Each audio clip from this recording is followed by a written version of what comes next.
অবশ্যই।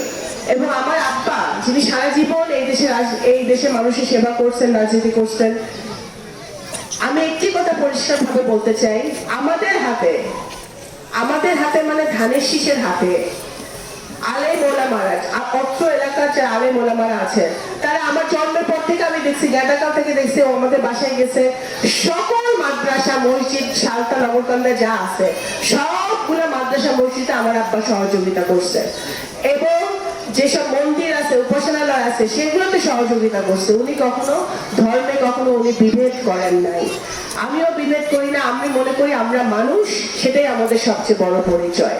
আলেম ওলামারা এবং সকল ধর্মের মানুষ শুধুমাত্র ধানের শীষের কাছে, বিএনপির কাছে নিরাপদ, এটা আপনারা পরিষ্কার ভাবে আপনাদের বুঝতে হবে।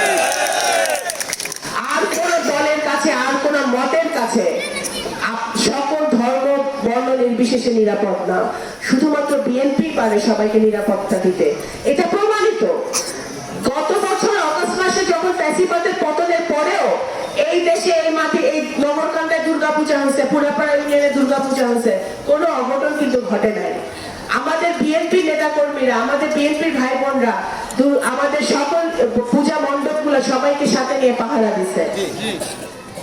এখানে আমাদের কোনো, সবাইকে ঐক্যবদ্ধ ভাবে আমরা সামনে এগিয়ে যাব, এবং আগামী দিনে দোয়া করবেন। সুখে স্মরণ না করলেও হবে, ভালো দিনে স্মরণ না করলেও হবে, বিপদের সময় স্মরণ করেন, দুঃখের সময় স্মরণ করেন, ইনশাল্লাহ আমি আপনাদের মাঝে আপনাদের বোন এবং কন্যা হিসেবে হাজির হয়ে যাব।